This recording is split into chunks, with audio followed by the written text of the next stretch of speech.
If you had to point to a beginning, to the exact location of the Big Bang from which American industrial and economic power began its astounding and sometimes reckless expansion, it would be at the end of a percussion-driven, blunt-force drill bit, lowered through a cast-iron pipe powered by a 6-horsepower steam engine, slamming down and down and down into the earth on a farm in northwest Pennsylvania. At a depth of 69.5 feet, the operators of the drill struck what they'd been looking for. And on August 28, 1859, the crude yet sublime substance, rock oil as it was called at the time, presented itself on the Earth's surface. That discovery, like the Big Bang itself, is but a subatomic pinhole in space compared with all that has followed. Edwin Laurentine Drake and his hired man, Uncle Billy Smith, pulled the equivalent of maybe 20 42-gallon barrels of crude oil from the ground on a good day. The inhabitants of our planet weren't exactly starving for more in 1859, or at least didn't yet know they were. The first commercially viable gas-powered engine and the ensuing addiction were still a few generations away. Today's drillers produce an average of more than 90 million barrels of oil worldwide every day, and a lot of natural gas, too, which fuels cars, jets, freight trains, ocean liners, power plants, factories, and farm machinery, as well as the economies of republics, monarchies, and dictatorships around the globe.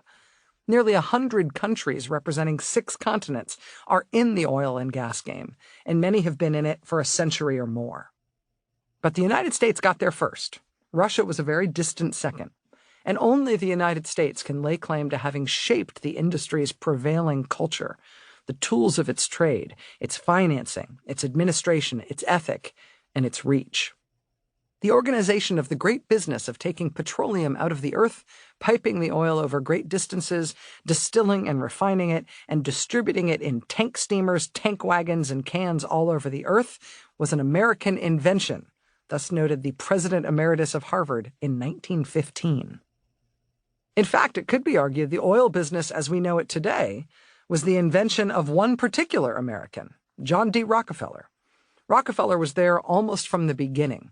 He created and husbanded the exemplar of the industry, Standard Oil, and along the way he helped to popularize the idea of America as the testing ground where the extravagant possibilities and the outsized benefits of free market capitalism have been proven. As a junior partner in a Cleveland merchant commission house trading in grain, hay, meat, and miscellany when Edwin Drake made his strike in 1859, John D. Rockefeller watched the oil business unfold up close.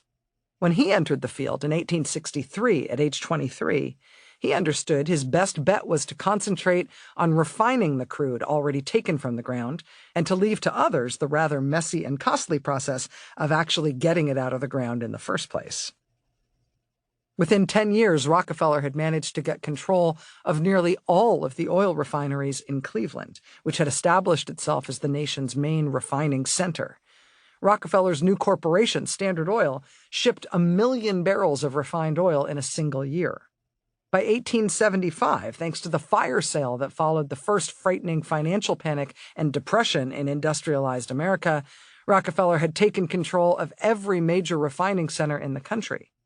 We were all in a sinking ship, he would later explain, and we were trying to build a lifeboat to carry us all to shore. The Standard was an angel of mercy, reaching down from the sky and saying, "Get in the ark, put in your old junk, we'll take the risks." Standard Oil's main product at the time was kerosene, which proved a welcome innovation in illumination. It was efficient, effective, plentiful, and reasonably priced. The most widely used lighting oil at the time, which was struck from soft coal, was dirty. Whale oil was hard to get, see Moby Dick, and dwindling in supply.